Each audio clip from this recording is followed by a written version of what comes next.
சங்கீத புஸ்தகம் 9ஆம் அதிகாரம் 10ஆம் வசனத்தை வாசிக்கிற போது, கர்த்தாவே, உம்மை தேடுகிறவர்களை நீர் கைவிடுகிறதில்லை, ஆதலால் உமது நாமத்தை அறிந்தவர்கள் உம்மை நம்பியிருப்பார்கள். இந்த வசனத்தை ஆழமாக படிக்கும்போது 2 விஷயங்கள் சொல்லியிருக்கு. ஒன்று, உம்மை தேடுகிறவர்களை நீர் கைவிடுவதில்லை கர்த்தாவே. 2, உமது நாமத்தை அறிந்தவர்கள் உம்மை நம்பியிருப்பார்கள். ஆண்டவர் கைவிடாதவர் அப்படின்ற ஒரு சத்தியத்தை அங்கே சொல்லப்பட்டிருக்கிறது. அதோடு சேர்த்து உம்முடைய நாமத்தை அறிந்தவர்கள் உம்மை நம்பியிருப்பார்கள். உம்மை நம்பியிருப்பவர்களை, உம்மை தேடுகிறவர்களை நீர் கைவிடுவதில்லை. உம்மை நாமத்தை அறிந்தவர்கள் உம்மை நம்புகிறார்கள். அப்படின்னா அந்த காலவேளையில் அவருடைய நாமத்தை அறிந்து கொள்ள வேண்டும் என்று கர்த்தர் விரும்புகிறார். வேதத்தில் மோசேயின் வாழ்வில் நடந்த ஒரு சம்பவம், தேவனுடைய நாமத்தை அவன் அறிந்து கொள்ள வாஞ்சித்தான். ஆண்டவர் அவனை சந்தித்தார். வனாந்தரத்தில் மோசேயை கர்த்தர் சந்திக்கிறார். 3ஆம் அதிகாரம், யாத்திராகம புஸ்தகம் 3ஆம் அதிகாரத்தில் அவன் ஓரே பர்வத தண்டையிலே வனாந்தரத்தில் ஆடுகளை மேய்த்து கொண்டிருந்த போது தேவன் அவனை சந்திக்கிறார். அவனை சந்திக்கும் போது ஆண்டவர் அவனை குறிப்பிட்ட வேலைக்காக இஸ்ரவேல் ஜனங்களை எகிப்திலிருந்து மீட்டெடுக்கும்படி ஆண்டவர் அவனுக்கு ஒரு பெரிய கட்டளை கொடுத்து, நான் இஸ்ரவேல் ஜனங்கள் படும் கஷ்டங்களை அறிந்திருக்கிறேன், அவர்கள் ஆலோட்டிகள் நிமித்தம் அவர்கள் இடுகிற கூக்குரலை நான் கேட்டேன், அவர்கள் படுகிற வேதனைகளை நான் அறிந்திருக்கிறேன், அவர்கள் எகிப்தியரின் கைக்கு விடுதலையாக்க அவர்களை அந்த தேசத்திலிருந்து நீக்கி கானானியரும் ஏத்தியரும் எமோரியரும் எபூசியரும் ஏவியரும் எபூசியரும் பெருசியரும் இருக்கிற இடமாகிய பாலும் தேனும் ஓடுகிற நலமும் விசாலமுமான தேசத்தில் கொண்டு போய் சேர்க்கவும் இறங்கினேன் என்று ஆண்டவர் அவனை சொல்லி 10ஆம் வசனத்தில் சொல்றார், நீ இஸ்ரவேல் புத்திரராகிய என் ஜனத்தை எகிப்திலிருந்து அழைத்து வரும்படி உன்னை பார்வோனிடத்திற்கு அனுப்புவேன் வா என்றார். இந்த மோசே ஆடு மேய்த்து கொண்டிருக்கிற இடம் என்னவென்றால், எகிப்துக்கும் கானானுக்கும் இடையில் அவன் ஆடு மேய்த்து கொண்டிருக்கிறான். அதாவது எகிப்திய ஜனங்களை அவன் ஆடு மேய்க்கிற வழியாகத்தான் கானானுக்குள்ளே கூட்டி செல்ல வேண்டும். ஆண்டவர் சொல்றாரு, நீ அவர்களை அழைத்து கொண்டு வரும்படி உன்னை நான் அவர்களிடத்திற்கு அனுப்புகிறேன். நான் உன்னோடு கூட இருப்பது, நான் தான் உன்னை அனுப்பினேன் என்பதற்கான அடையாளம் என்னவென்றால், இதே இடத்துல நீங்க என்ன செய்வீங்க? தேவனுக்கு பலியிடுவீர்கள், இங்கே தேவனை ஆராதிப்பீர்கள். அது ஒரு அடையாளமாக இருக்கிறது என்று ஆண்டவர் மோசேயினிடத்தில் கர்த்தர் பேசுகிறார். எல்லாத்தையும் ஆண்டவர் சொன்ன உடனே மோசே ஆண்டவரை பார்த்து ஒரு கேள்வி கேட்கிறான். 13ஆம் வசனத்தில், அப்பொழுது மோசே தேவனை நோக்கி, நான் இஸ்ரவேல் புத்திரரிடத்தில் போய் உங்கள் பிதாக்களுடைய தேவன் உங்களிடத்தில் என்னை அனுப்பினார் என்று அவர்களுக்கு சொல்லும் போது அவருடைய நாமம் என்ன என்று அவர்கள் என்னிடத்தில் கேட்டால் நான் அவர்களுக்கு என்ன சொல்லுவேன் என்றான். மோசேயினுடைய சந்தேகம், கேள்வி என்னன்னா, இப்போ உங்க பேர் என்ன? உங்க பேர் என்ன? பேர் பொதுவாக நம்ம எல்லாம் பொதுவாக யாரை பார்த்தாலும் சின்ன பிள்ளைகளை கேட்டால் நம்ம கேட்குற என்னது, வாட்ஸ் யுவர் நேம் அப்படின்றோம். உன் பேர் என்ன சொல்லு.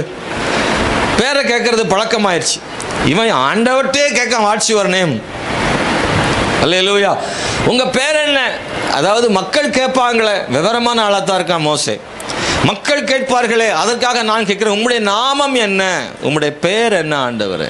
அதை எனக்கு சொல்ல வேண்டும் ஐயா என்று மோசே ஆண்டவரை பார்த்து கேட்கிறார், உம்முடைய நாமம் என்னவென்று. ஆண்டவர் ஏற்கனவே எல்லாத்தையும் சொல்ற. முதல்ல சொல்லிட்டான், நான் எம்மாத்திரம்ட்டான்.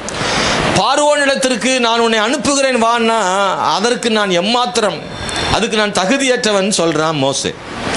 ஆண்டவர் சொல்றாரு, அதெல்லாம் ஒன்றும் பிரச்சனை இல்லை, இந்த மலையில் நீங்கள் ஆராதனை பண்ணுவீங்க, நான் உன்னை அனுப்புகிறேன் அப்படின்னு சொல்கிறேன். அது ஒரு அடையாளமாக இருக்குன்னு சொல்கிறேன். ஆனால் அதற்கு அவன் ஏற்றுக்கொள்ளவில்லை. உம்முடைய நாமம் என்னவென்று கேட்கிறான். ஆண்டவர் 14ஆம் வசனத்தில் சொல்கிறாரு, அதற்கு தேவன் இருக்கிறவராக இருக்கிறேன் என்று மோசேயினுடைய சொல்லி இருக்கிறேன். மோசேயினுடைய சொல்லி இருக்கிறேன் என்பவர் என்னை உங்களிடத்திற்கு அனுப்பினார் என்று இஸ்ரவேல் புத்திரரோட சொல்வாயாக என்றார். ஆண்டவர் அவனுக்கு சொன்ன வார்த்தை என்ன அப்படின்னா, பாருங்க, என்னுடைய பேர் நிறைய இருக்குப்பா, எனக்கு பேர் நிறைய இருக்கு. யெகோவா ஈரே, யெகோவா ஷம்மா, யெகோவா ரூ. அன்னைக்கு அதான் பாட்டு நிறைய அதை பற்றியே பாடணும். ஏராளமான நாமங்கள் எனக்கு இருக்கிறது. ஆனால் எதை சொல்ல? ஆனால் என்னுடைய நாமத்தை உனக்கு சொல்லுகிறேன், நான் இருக்கிறவராகவே இருக்கிறேன். ஆண்டவர் சொல்லிட்டார், நான் இருக்கிறவராகவே இருக்கிறேன். இந்த பேரை கேட்டால் அவருடைய நாமம் போல தெரியாவிட்டாலும் ஆண்டவர் சொல்றார், நான் இருக்கிறவராகவே இருக்கிறேன். திரும்பவும் சொல்கிறார், இருக்கிறேன் என்பவர், நான் இருக்கிறவர் என்று மோசேக்கு ஆண்டவர் தன் நாமத்தை வெளிப்படுத்துகிறார். ஆகிலும் கூட என்னுடைய நாமங்கள் நிறைய இருக்கிறது. யெகோவா ஈரே, யெகோவா ஷம்மா. நீங்கள் எதை உடையவர்களாக இருக்கிறீர்களோ, எதற்காய் காத்திருக்கிறீர்களோ அதற்குரியவராக நான் என்ன செய்கிறேன்? இருக்கிறேன். என்னுடைய நாமம் நிறைய இருக்கிறது. அந்த நாமங்களில் உனக்கு என்ன தேவையோ, நீ எதை விரும்புகிறாயோ, உன் தேவைகள் என்னவோ அதற்குரியவராக நான் என்ன செய்கிறேன்? இருக்கிறேன் என்று ஆண்டவர் மோசேயின் இடத்துல ஆண்டவர் சொல்றார். எபிரேய மொழியிலே ஈயே அஷர் ஈயே அப்படின்னு அர்த்தம். அல்லேலூயா. இதற்கு இப்போ அர்த்தம் என்னன்னா, ஈயே அஷர் ஈசர் அப்படின்னா, அன்பானவர்களே, இருக்கிறவராகவே இருக்கிறேன் அப்படின்னு என்ன அர்த்தம்னா, மாறாதவர், எப்போதும் இருக்கிற தேவனாக இருக்கிறேன். அன்பானவர்களே, யூத ஜனங்கள் அவங்க ஆண்டவருடைய நாமத்தை சொல்லும் பொழுது அதை வீணிலே என்ன செய்யறதில்ல, வழங்குவதில்லை. பைபிளை எழுதும் பொழுது அவங்க கர்த்தர் அப்படின்ற வருட எழுதும்போது கூட அவங்க எழுதிட்டே இருப்பாங்க. கர்த்தர்னு எழுதணும்னு ஒன்று என்ன செய்வாங்களாம், அந்த எழுதுகோள் இருக்குல்ல, அதை வந்து கழுவிட்டு புது மயில தான் அந்த பெயர் எழுதுவாங்களாம். அவ்வளவு முக்கியத்துவத்தை ஆண்டோடைய நாமத்துக்கு அவங்க என்ன செஞ்சுருக்கிறாங்க, கொடுத்துருக்குறாங்க. Praise the Lord. ஆண்டோடைய நாமத்தை பாருங்க, அடோனாய் அப்படின்ற ஒரு வார்த்தைக்கு பயன்படுத்தி இருக்கிறாங்க. இந்த இருக்கிறவராகவே இருக்கிறேன் அப்படின்ற வார்த்தைக்கு யாவே அப்படின்ற பேர். நீங்க கேள்விப்பட்டீங்களா? யாவேன்ற வார்த்தை, அந்த யாவேலிருந்து தான் யெகோவான்ற வார்த்தை வந்திருக்கிறது. யாவேன்ற வார்த்தை யூதர்கள் சொல்ல மாட்டாங்களாம். ஏன்னா அவ்வளவு பயம். நீங்களும் நானும் இப்போ ஆண்டவர்கிட்ட புதிய ஏற்பாட்டு காலத்தில் தைரியமாக கத்தட்ட வர்றோம். ஆனால் பழைய ஏற்பாட்டு காலத்தில் ஆண்டவருக்கு முன்னாடி நிற்க ஜனங்கள் பயப்படுவாங்கல்ல. பாருங்கள், சீனாய் மலையில் கூட கர்த்தர் இறங்கி வந்தபோது ஜனங்களால் நடுங்கினார்கள். அந்த மலை அதிர்ந்தது. மலையின் அருகிலே கூட அவர்கள் வரவில்லை. ஆடுமார்கள் கூட மலையின் அடிவாரத்தில் மேயவில்லை. காரணம், ஆண்டவர் அன்றைக்கு மிக வல்லமையானவராக அவர்களுக்கு முன்னாடி தம்மை வெளிப்படுத்தினார். தேவனை நேரடியாக பார்த்தால், சிம்சோனுடைய தாய் தகப்பன் கூட ஆண்டவரை பார்த்ததனால் சொல்கிறார்கள், நாம் அவரை கண்டோம், நாம் மரித்து போவோம், உயிரோடு இருப்பதில்லை நினைக்கிறாங்க. நேரில் ஆண்டவரை பார்த்துட்டா உயிரோடு இருக்க முடியாதோ அப்படின்ற ஒரு எண்ணம் மக்களுக்கு அன்னைக்கு இருந்தது. அப்படி அந்த இடத்துல ஆண்டவர் அவ்வளவு வல்லமையானவராகவும் மிக முக்கியமானவராகவும் கருதப்பட்டார். அன்பான கர்த்தருடைய பிள்ளைகளே, ஜனங்கள் ஆண்டவருக்கு அவ்வளவு மதிப்பளித்திருக்கிறார்கள், முக்கியத்துவம் கொடுத்திருக்கிறார்கள். ஆண்டவருடைய நாமத்தை வீணிலே வழங்குவதில்லை. சும்மாலாம் அவருடைய பேரை சொல்றதில்லை, பேர் சொல்லி இது பண்றதில்லை. அதுக்கு பதிலாக தான் அடோனா என்ற பேரை, யாவே என்ற பேரை பயன்படுத்தாம அடோனா என்ற பேரை பயன்படுத்தி இருக்கிறார்கள். அன்பானவர்களே, அவ்வளவு முக்கியத்துவம் வாய்ந்த தேவனுடைய நாமம் மிகப்பெரியது. இன்னைக்கு நம்ம சரளமாக அந்த வார்த்தைகளை பயன்படுத்தினாலும், ஆண்டுடைய நாமத்தை அடிக்கடி நம்ம பயன்படுத்தினாலும், ஆண்டுடைய நாமத்தில் வல்லமை குறைந்து விடவில்லை. அது எப்பொழுதும் அந்த நாமத்துக்குள்ள வல்லமை என்ன செய்து இருக்கிறது. ஹல்லேலூயா, ஸ்தோத்திரம். நாம் அவருடைய நாமத்தில் பேர் இருக்கு. ஒரு நாள் எனக்கு நல்ல ஞாபகம் இருக்கு. அன்பானவர்களே, ஒரு முறை பிசாசு பிடித்த ஒரு பெண்ணை கொண்டு வந்து ஜெபிக்க சொன்ன போது நான் அந்த தலையில் கை வைத்து ஜெபித்து கொண்டிருக்கேன். அது பயங்கரமாக ஆடுகிறது, ஆட்டமாக ஆடுது. அப்போ நான் இயேசுவின் நாமத்தில் போன்னு சொன்னேன். அது சொல்லுது, அந்த பேரை சொல்லாத அப்படி, அந்த பேரை சொல்லாத. நான் சொல்லாதன்னா வேணும்னு சொல்லுவேன் அப்படின்னு திரும்ப இயேசுவின் நாமத்தில் போன்னு சொல்லும்போது சொல்லுச்சு, எனக்கு எரியுது, எனக்கு எரியுது, அந்த பேரை சொன்னால் எரியுது, கத்துது, சொல்லாத. உங்களுக்கு என்ன புரியுது? நீங்கள் என்ன தெரியாமல் சொல்லிட்டா மன்னிச்சுக்கோ அப்படின்னு சொல்லுவீங்களா? அது கத்துனாலும் சரி, பயமுறுத்தினாலும் சரி, இயேசுவின் நாமத்தை சொல்லித்தான் தீரணும். அதுக்கப்புறம் கத்தி கீழே விழுந்து போயிடுச்சு. அல்லேலூயா. அப்போ தான் எனக்கு ஆண்டோடைய நாமத்தில் வல்லமை இருக்குன்னு எனக்கு தெரியும். ஆனால் அன்னைக்கு எனக்கு வந்து இன்னும் கூடுதலாக எனக்கு ஒரு பெரிய நம்பிக்கை வந்துச்சு. அப்போ இயேசுன்ற நாமத்தில் எவ்வளோ வல்லமை இருக்குன்றதை நானே நேரடியாக அன்னைக்கு நான் பார்த்தேன். அவர் நாமத்தை சொல்லும்போது பிசாசு நடுங்குகிறது. ஹல்லேலூயா. சொல்லி ஜெபம் பண்ணும்போது இயேசுவின் நாமத்தை சொல்லி நல்லா ஜெபம் பண்ணுங்க. அவருடைய நாமத்திற்குள்ளே வல்லமையும் அதிகாரமும் இருக்கிறது. ஹல்லேலூயா, ஸ்தோத்திரம். ஆகவே இந்த நாளிலே தேவனுடைய பிள்ளைகளை, ஆண்டவருடைய நாமம் நிறைய இருக்கு. அந்த நாமத்தை நாம் அறிந்து கொள்ள வேண்டும். அதில் சொல்லப்பட்டிருக்கிறது, அவருடைய சங்கீதத்தில் வாசித்தோம் 9:10, அவருடைய நாமத்தை அறிந்தவர்கள் அவரை நம்புவார்கள். அவருடைய நாமத்தை அறிந்தவர்கள் அவரை நம்புவார்கள். நீங்களும் நானும் அவருடைய நாமத்தை அறிந்து கொள்ள வேண்டும். மேலோட்டமாக அவருடைய நாமத்தை சொல்லிட்டு போகிறதில்லை. நிறைய பேருக்கு சொல்ல தெரியும், ஆனால் அந்த நாமத்தின் மகத்துவம் நிறைய பேருக்கு தெரியாது. மேலோட்டமாக அவங்களுக்கு தெரியும், ஏன்னா ஃபாதர் பாடி வச்சிருக்கார் நிறையா, யெகோவா ராஃபா, யெகோவா ஷம்மான்னு நிறையா அவர் பாடி வச்சதுனால அதெல்லாம் தெரிஞ்சுக்கிட்டாங்க பாடினதுனால. ஆனால் அந்த நாமத்தின் மகத்துவம் என்ன, அந்த நாமத்திற்குள்ள என்ன வல்லமை இருக்குது, அந்த நாமத்தின் அர்த்தம் என்ன, ஆண்டுடைய நாமத்தின் மூலமாக நடக்கும் அதிசயம் என்ன, இதெல்லாம் ஆழமாக தெரிஞ்சிருக்கிறோமா அப்படின்னா அது ஒரு பெரிய கேள்விக்குறி தான். இன்னைக்கு அவருடைய நாமத்தை, அந்த நாமத்தை அறிந்தது மட்டுமல்ல, அந்த நாமத்தை ஆழத்தை புரிந்து கொள்ள தேவன் நமக்கு கிருபை செய்வாராக. அன்பானவர்களே, யெகோவா ஈரே என்ற நாமம் முதலாவது நான் சொல்ல விரும்புகிறேன். ஆதியாகமம் புஸ்தகம் 22ஆம் அதிகாரம் 14வது வசனத்தை நான் வாசிக்க விரும்புகிறேன். ஆதியாகமம் 22ஆம் அதிகாரம் 14வது வசனம். ஆபிரகாம் அந்த இடத்திற்கு யெகோவா ஈரே என்று பெயரிட்டான்.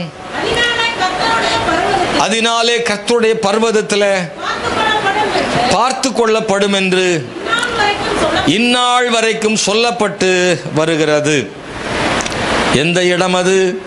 ஆபிரகாம் தன்னுடைய ஒரே பேரான குமாரனை பலி செலுத்தின இடம்தான் அந்த இடம். ஆபிரகாம் பலி செலுத்தின போது அங்கே ஈசாக்கை பலி செலுத்த வேண்டும். ஆனால் ஈசாக்கை பலி செலுத்த விடாமல் கர்த்தர் தடுத்து அதற்கு பதிலாக ஒரு ஆட்டை பலி செலுத்துவதற்கு தேவன் அவனுக்கு உதவி செய்தார்.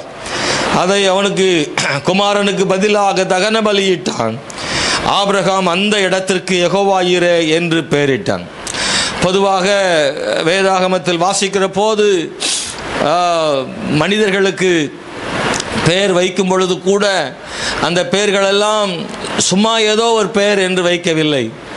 அன்றைக்குள்ள பெயர்களுக்கும் அவருடைய வாழ்க்கைக்கும் அர்த்தம் இருந்தது. நான் ஒன்றை சொல்ல விரும்புகிறேன், தேவனுடைய நாமத்திற்கு அர்த்தம் இருக்கிறது, வெறும் பெயர்கள் அல்ல. தேவன் சிலருக்கு பெயர் வைத்திருக்கிறார், சிலர் தேவனுக்கு பெயர் வைத்திருக்கிறார்கள். மீண்டும் சொல்லுகிறேன், தேவன் சிலருக்கு பெயர் வைத்திருக்கிறார், மனிதர்கள் தேவனுக்கு பெயர் வைத்திருக்கிறார்கள். நாம் எல்லாம் பிள்ளைகளுக்கு பெயர் வைக்கும்போது நாம் ஆசைப்பட்டு பெயர் வைப்போம். நாம் பெயர் வைப்பதற்கும் தேவனுக்கு பெயர் வைப்பதற்கும் வித்தியாசம் என்ன செய்து இருக்கிறது. நாம் பிள்ளைகளுக்கு பெயர் வைக்கும்போது நாம் பெயர் வைக்கிறதுனால அந்த பிள்ளைக்கு ஏதாவது நல்லது நடக்கட்டும்னு வைக்கிறது. கோடீஸ்வரன் பெயர் வச்சு அவன் கோடீஸ்வரன் ஆகட்டும்னு நினைக்கிறது. ஆரோக்கியசாமின்னு பெயர் வச்சு அவனுக்கு அவன் ஆரோக்கியமாக இருக்கட்டும்னு வைக்கிறது. இப்போமெல்லாம் பேருக்கும் எதுக்கும் அர்த்தமே தசு புசுன்னு இந்த சவுண்டு வந்தால் மட்டும் போதும்னு மக்கள் இன்னைக்கு பேர் வைக்க பழகிட்டாங்க. ஏன்னா ஸ்டைலாக இருக்கணும், இங்கிலீஷில் வரணும், எவருக்குமே புரியக்கூடாதுன்னு தான் இன்னைக்கு பேர் வைக்க விரும்புகிறாங்க. அதாவது பேருக்கு அர்த்தத்தெல்லாம் பற்றி இன்னைக்கு அநேகர் கவலைப்படலை. ஜனங்கள் அந்த பேரை கொஞ்சம் இங்கிலீஷ் பேராக இருக்கணும் அப்படின்னு ஸ்டைலாக இருக்கணுன்ற இடத்துக்கு இன்னைக்கு மக்கள் கடந்து வந்திருக்கிறாங்க. வடமொழி சொல்லலாம் இன்னைக்கு மக்கள் பயன்படுத்தி வைக்கிறாங்க. கிறிஸ்தவ மக்களுக்குள்ளே ஆங்கில பெயருடைய மோகம் அதிகமாக இருக்கிறது. மற்ற மக்களுக்குள்ளே வடமொழியின் மேலே அதிக மோகம் இருக்கிறது. இப்போல்லாம் நீங்கள் பார்த்தீங்கன்னா அப்படி தான் இருக்கும். ராணி, குமார், இந்த மாதிரி செல்வி, அப்படி பேர் தான் முன்னாடி அதிகமாக நம்ம புழக்கத்தில் இருந்தது. இப்போ நீங்கள் மற்ற மக்கள் வைக்கிற பேர்லாம் பார்த்தீங்கன்னா அஷ்டா புஷ்டான்னு இந்த மாதிரி ஈஸ்ட்லாம் வர்ற மாதிரி பெயர்களை, வடமொழி சொல் நிறைந்த பெயர்களாக இந்த மோகம் மக்களுக்குள்ளே நிறைய வந்திருக்கிறது. ஆனால் ஆண்டவருடைய பெயர் அப்படி இல்லை. ஜனங்களுக்கு இந்த பெயர் மூலமாக ஒன்றை வெளிப்படுத்த விரும்புகிறோம். ஆனால் ஆண்டவர் அப்படி இல்லை. அவருக்கு என்ன இருக்கிறதோ அதன் அடிப்படையில் அவருக்கு பெயர் என்ன செய்து வருது. பெயர் அடிப்படையில் மனிதன் இருக்க வேண்டும் என்று நாம் வைக்கிறோம். ஆனால் ஆண்டவர் அப்படி இல்லை. அவர் என்னவா இருக்கிறாரோ அதன் அடிப்படையில் அவருடைய பேர் என்ன செய்து இருக்கிறது. உங்களுக்கு நான் சொன்னது புரிஞ்சிருக்கும்னு நினைக்கிறேன். எத்தனை பேருக்கு புரிஞ்சிருக்கோ தெரியல.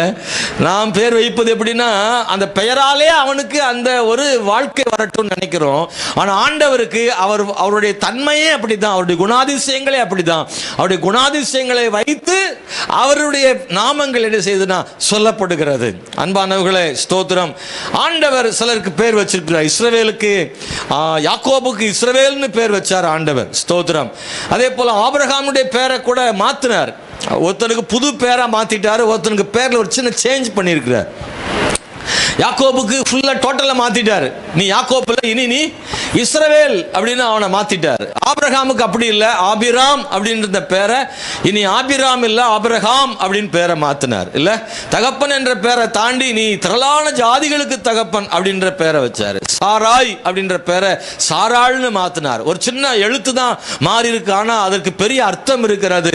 நீ திரளான ஜாதிகளுக்கு தாயாக இருப்பாயின்னு ஆண்டவர் அவளுக்கு பேரை சின்ன ஒரு மாற்றத்தை அவளுக்கு ஏற்படுத்தினார். அன்பானவர்களே, பெயருக்கும் ஒரு அர்த்தம் இருந்தது. யோசேப்பு தன் பிள்ளைக்கு பேர் வைக்கிறாங்க. அப்படி வைக்கும்போது தகப்பன் வீட்டின் வேதனைகளை துக்கத்தை மாற பண்ணினாரு அப்படின்னு சொல்லி தன் பிள்ளைக்கு எப்ராஹிம் என்று பேர் வைக்கிறார், மனாசே என்று பேர் வைக்கிறார்.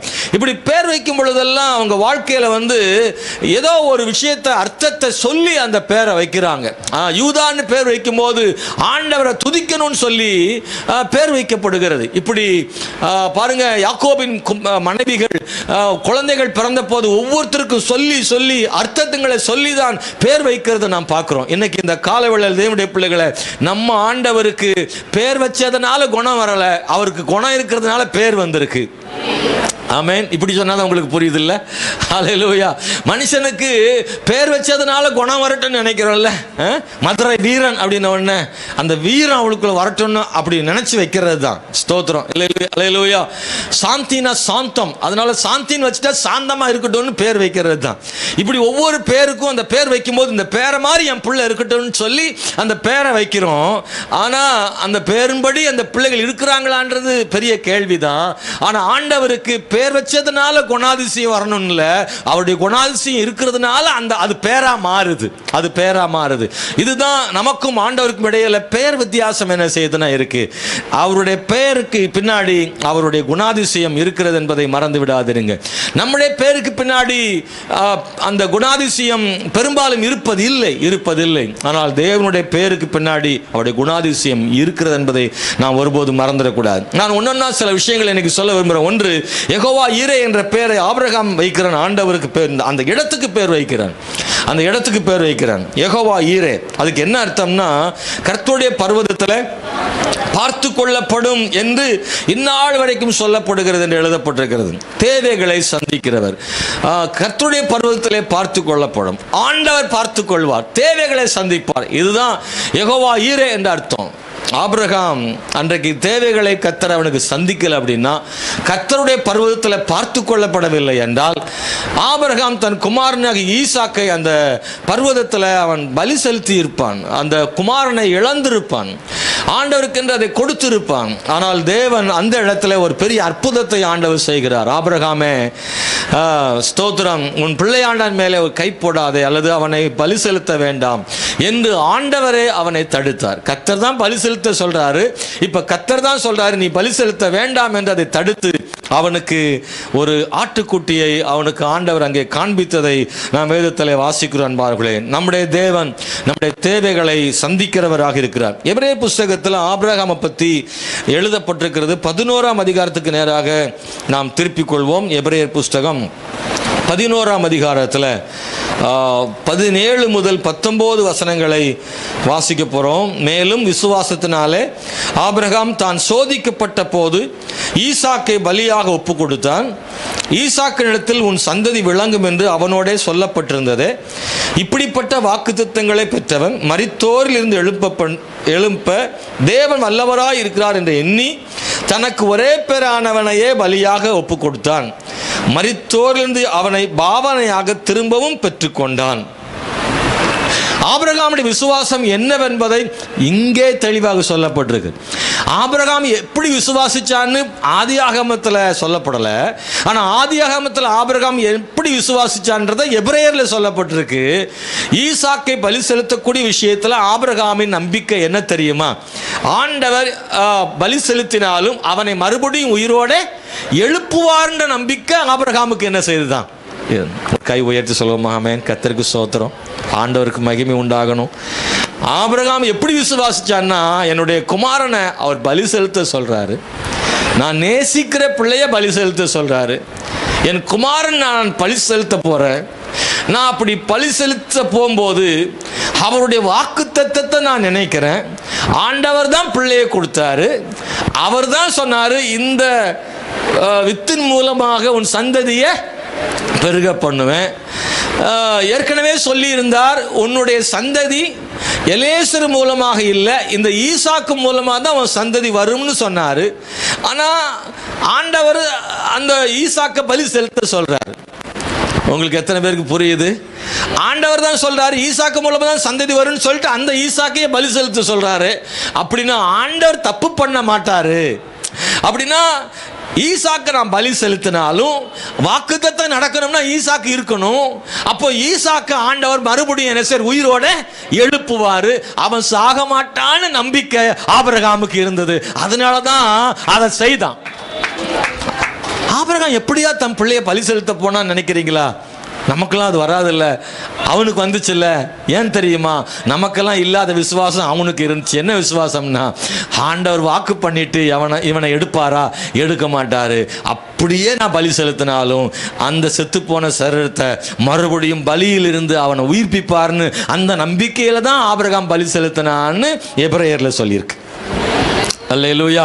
அவன் விசுவாசித்தபடியே ஈசாக்கு சாகவில்லை, அவனை கர்த்தர் சாகாமல் தடுத்தார். ஆனால் வசனம் சொல்லுகிறது, ஆபிரகாம் அதற்கு பாவனையாக அவன் பலி செலுத்திவிட்டு அவனை உயிரோடு பெற்றான்னு பைபிள் சொல்லுது.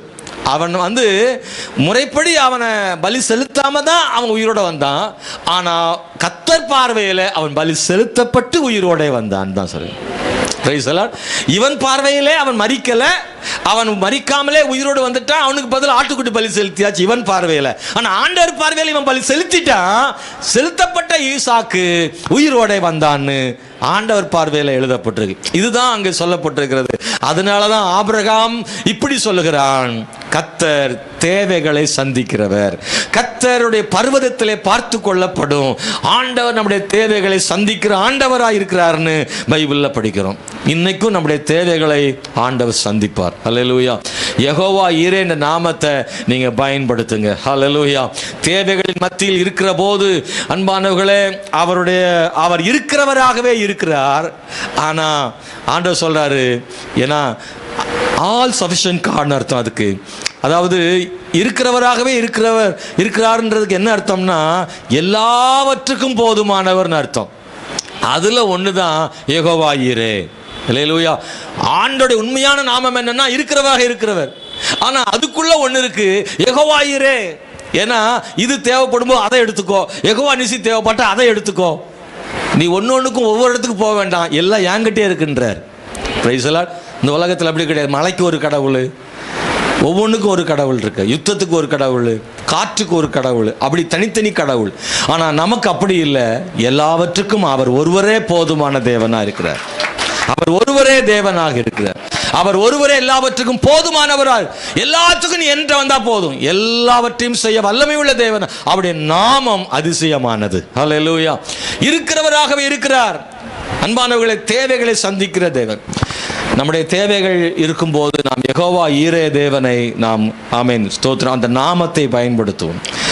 எலியாவின் வாழ்விலே அதை நாம் வாசிக்கிறோம். அன்பானவர்களே, எலியா அவன் தேவை உள்ளவனாக இருந்தான். அவனுக்கு பஞ்சம் உண்டான போது தேசத்தில் எலியாவை ஆண்டவர் கேரித்தாற்றண்டையில கொண்டு போனார். எலியா பசியால் சாக விடாமல் கர்த்தர் அவனை போஷித்தார். எங்கேயுமே சாப்பாடு கிடையாது. ஆனால் எலியாவுக்கு ஆண்டவர் சாப்பாடு கொடுத்தார். அவரை நம்புகிற எலியா போஷிக்கப்பட்டான். அவனுக்கு தேவைகள் சந்திக்கப்பட்டது. கேரித்தாற்றண்டையில எலியாவின் தேவை சந்திக்கப்படுமானால் நம்முடைய வாழ்விலும் தேவைகள் சந்திக்கப்படும். உங்கள் தேவைகள் பெருகி இருக்கும் போது யெகோவாயிரே எனக்கு இரங்கும் என்று சொல்லுங்கள். ஜெபம் பண்ணும்போது ஆண்டவரே நீர் யெகோவா ஈரே, தேவைகளை சந்திக்கிறவர் என்று உங்களுடைய நாமத்தை நான் அறிந்திருக்கிறேன்னு சொல்லுங்க. அதை சொல்லி இப்போ ஜெபம் பண்ணுங்க. தேவைகளை ஆண்டவர் சந்திப்பார். எலியா, ஸ்தோத்திரம், எலியாவின் தேவைகளை சந்திக்கும் தேவன் ஆண்டவர் எப்படி வேண்டுமானாலும் சந்திப்பார். ஒன்றை நாம் புரிந்து கொள்ள வேண்டும், தேவன் தேவைகளை சந்திக்கிறவர் தான். ஆனால் எப்படி தேவைகளை சந்திப்பார் நமக்கு என்ன செய்யாது, தெரியாது. நான் எதிர்பார்க்கும் பாதையில் என் தேவைகளை அவர் சந்திப்பதில்லை. அவர் சித்தத்தின்படி என் தேவைகளை என்ன செய்கிறார், சந்திக்கிறார். ஆண்டவர் என் தேவைகளை சந்திக்கும் பாதைகளை நான் தீர்மானிக்க முடியாது. அவர் எந்த வாசல் வழியாகவும் என் தேவைகளை அவர் சந்திப்பார். இப்படித்தான் என் தேவன் தேவைகளை சந்திக்க வேண்டும் என்று நாம் ஒருபோதும் அவருக்கு பாதை அமைத்து கொடுக்கக்கூடாது. நம்முடைய தேவைகளை சந்திக்கும் பாதைகளை அவர்தான் தீர்மானிக்க வேண்டும். நாம் அநேக நேரங்களில் என் தேவைகளை ஆண்டவர் சந்திக்கும் வழியை நானே தீர்மானிப்பதால் தேவன் என் தேவைகளை என்ன செய்வதில்லை, சந்திப்பதில்லை. என் தேவைகளை சந்திக்கிற பாதைகளை நான் உமக்கு தீர்மானிக்கவில்லை. நீர் எப்படி என் தேவைகளை சந்திக்குமோ அப்படியெல்லாம் என் தேவைகளை சந்தியும். ஒன்று, தேவைகளை சந்தித்தால் போதும் ஆண்டவரே. எப்படி தேவைகளை சந்திப்பது என்பதை நீரே முடிவு செய்ய வேண்டும் ஆண்டவரே. சில நேரங்கள் நாம் ஒரு முடிவுக்கு வந்துடுவோம், ஆண்டவர் இதை வச்சு தான் என்னை ஆசீர்வதிப்பார், இதை வச்சு தான் என் தேவைகளை சந்திப்பார். நாமளே முடிவு பண்ணக்கூடாது. தேவனாகிய ஆண்டவர் எப்படி வேண்டுமானாலும் சந்திப்பார். காகங்களை கொண்டும் கர்த்தர் போஷிக்க முடியும். அல்லேலூயா. எலியா ஒருவேளை அப்படி எதிர்பார்த்திருக்க மாட்டார். காலையில் காக்கா வந்து சாப்பாடு தரும்னு எலியா நினச்சி பார்த்துருப்பாரா? இல்லை, அப்படிலாம் அவர் யோசித்து கூட பார்த்துருக்க மாட்டார். ஆண்டவர் ஏதோ அனுப்புகிறாரு கேரித்து ஆற்றண்டையில், அங்கே ஒளிஞ்சிருக்க சொல்லியிருக்காரு. ஒருவேளை அங்கே யாராவது ஒருவேளை ஒரு மனுஷனை கர்த்தர் வச்சிருப்பாரு, அப்படி தான் அவர் நினச்சிருப்பார். ஆனால் ஒருவேளை அவன் நினச்ச மாதிரி நடக்கலை, அவன் நினச்ச மாதிரி தேவைகள் சந்திக்கப்படலை. இன்றைக்கி இந்த காலையில் நான் உங்களுக்கு ஆழமாக சொல்கிறேன், நீங்கள் ஒருபோதும் நீங்கள் ஒரு தேவையை சந்திப்பதற்கான மனிதரை, தேவைகள் சந்திக்கப்படுவதற்கான வழியை நீங்களாக முடிவு செய்யாதிருங்கள். இப்படித்தான் நடக்கும், எனக்கு இப்படித்தான் என் தேவை சந்திக்கப்படும், இப்படித்தான் கர்த்தர் என்னை போஷிப்பார்னு நீங்கள் நினைக்க வேண்டாம். ஏன்னா நீங்கள் நினைக்கிறது மூலமாக நடக்காது. சில நேரத்தில் பெரும்பாலும் ஆண்டவர் நினைக்கிற மாதிரி தான் நடக்கணும். அப்படிதான் கர்த்தர் எதிர்பார்க்கிறாரு. நீங்கள் ஒரு ஆளை நினைச்சிருப்பீங்க, அந்த ஆள் தான் உங்களுக்கு சத்துருவாக இருப்பார். உங்களுக்கு ஆதரவாக இருக்கணும்னு நினைக்கிற சிலரே உங்களுக்கு சத்துருவாக இருக்கலாம். ஆனால் இந்த ஆள்லாம் நமக்கு சப்போர்ட்டே பண்ண மாட்டார்னு நினைப்பீங்க, அந்த ஆள் மூலமாக கர்த்தர் செய்வார். ஆண்டவர் செய்கிற பாதை சங்கடம். ஏன்னா பைபிள் அப்படிதான் இருக்கு. காக்கா கொடுக்குமாயா? காக்கா தூக்கிட்டு தானே போகிற கதையை நம்ம கேள்விப்பட்டிருக்கோம். நமக்கெல்லாம் சின்ன பிள்ளையிலேருந்து அப்படி தான் சொல்லி கொடுத்துருக்காங்க. பாட்டி வடைச்சு விட்டாங்க. காக்கா காக்கா எப்போ திருடுறதுன்னு தான் நினைப்போம். அது என்னைக்கு கொடுக்கும் கொண்டு வந்து?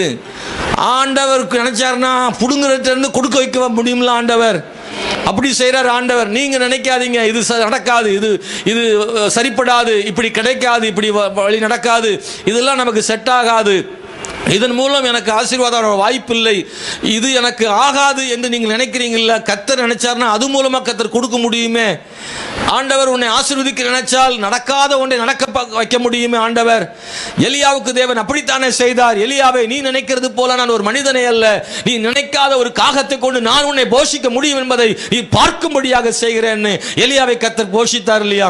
இன்னைக்கு இந்த காலவெளி தேவனுடைய பிள்ளைகளை, நீங்க நினைக்கிற வழியில் உன்னை ஆசீர்வதிக்காமல், தேவைகளை சந்திக்காமல், நீ நினையாத இடத்திலிருந்து, நினையாத நபர்த்திலிருந்து கர்த்தர் உனக்கு ஆசீர்வாதத்தை கொடுப்பதற்கு அவர் வல்லமையுள்ள தேவன் என்பதை நீங்கள் மறந்து விடாதிருங்கள். தேவன் தேவைகளை சந்திக்கிறவர் மட்டும்தான். ஆனால் பாதைகளை நீங்கள் முடிவு செய்யாதிருங்கள், கர்த்தர் முடிவு செய்யட்டும்.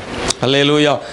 ஆண்டவர் அதோடு நிறுத்தி கொள்ளல, அடுத்து தேவைகளை சந்திக்கிறார். அது தொடர்ந்து மழை இல்லாததுனால கேரித்தாற்றண்டையில் இருந்த அவனுக்கு அந்த ஆறும் வற்றி போயிட்டு தண்ணி இல்லை. இப்போ அடுத்து ஆண்டவர் எங்கே வழி நடத்த போகிறாருன்னு தெரில. அவர் நடத்தினது சாரிபாத் அப்படின்ற ஊரில் ஒரு பெண் வீட்டுக்கு, பெண் வீடா அதுதான் கவனிக்க வேண்டியது. அவன் நிலைமையை பார்த்தா அது எலியாவோட பரிதாபமாக இருக்கு. அவ சொன்ன வார்த்தை ரொம்ப கஷ்டமாக இருக்கு. என்ன சொன்னாவா உங்களுக்கு தெரியும்? கொஞ்சம் ஒரு படி மாவும், கலையத்தில் கொஞ்சம் எண்ணெயும், ஒரு படி மாவு. ஒரு படினா ஒரு பிடியா? ஒரு பிடி. ஒரு படினா கூட பரவாயில்ல. அதை வச்சு கொஞ்ச நாள் ஒப்பேற்றலாம். ஒரு பிடி மாவு, ஒரு மாவு பிடிக்க கூட முடியாது. அந்த பிடிக்கிற மாவு எவ்வளோ இருக்குன்னு நினைக்கிறீங்க? அடைன்னு சொல்லியிருக்கு. அது ஒரு தோசைன்னு வச்சு ஊத்தாப்புன்னு வச்சுக்கிடுவோமே நம்ம மதுரையில். அதில் அவ சொல்கிறா, அடுத்து வாசிங்க. சரி, என்கிட்ட ஏற்கனவே ரெடிமேடாக ஒன்றும் இல்லை, அந்த மாவு தான் ஒரு பொடி இருக்குது. அதுக்கடுத்து கொண்டு சொல்லுகிறேன், நான் என் குமாரனும் சாப்பிட்டு உயிர் வாழ இல்லை. அந்த ஒரு பிடி மாவில் தோசை விட்டு சாப்பிட்டு சாகிறத சாப்பிடாம சாக வேண்டியதுதானே. போச்சா, அதாவது தற்கொலைப்படி சாக வீட்டுக்கு கிளம்பினான், செத்துணும்னு. இன்னும் வாழவே கூடாது, ஆத்திரவளும் செத்துணும்னு கிளம்புனான். கிளம்பும்போது மழை வந்துச்சா, வீட்டில் கொடையிட்டு வந்தானா. மழை பெய்யுது, கொடை பிடிச்சிட்டு போனானா. அந்த கதையில் இருக்கு. சாக போகிறவனுக்கு மழையில் நனைஞ்சா என்ன, சளி பிடிச்சிக்கிடுமா. இங்கே அவ சொல்ற, நானும் என் மகனும் இதை சாப்பிட்டுட்டு சாக போறேன்ற. அதனுடைய அர்த்தத்தை புரிஞ்சுக்கணும். என்ன சொல்ல வர்றான்னா, இந்த மாவுக்கு பிறகு சாப்பிட்றதுக்கு ஒன்றும் இல்லை, அதான் அர்த்தம். இந்த மாவு தான் இருக்கு, இதை சாப்பிட்ட பிறகு இன்னும் சாப்பிட்டு உயிர் வாழ்றதுக்கு எனக்கு ஒன்றும் இல்லை, அதுக்கடுத்து சாவு தான். பஞ்சம் அதிகமாக இருக்கிறது, நான் வாழ்வதற்கு எனக்கு வழி இல்லை அப்படின்ற ஒரு இடம் ஒன்று இருக்குல்ல, அந்த இடத்துல தான் வந்து இந்த பெண் இருக்கிறா. அவகிட்ட போய் சேர்ந்து சாவறதுக்கு ஒரு ஆள் அனுப்பின மாதிரி ஆண்டவர் அவ வீட்டுக்கு அனுப்பி வைக்கிறார். ஏமா நல்லா இருக்கியா? இல்லை. எங்க நல்லா இருக்க?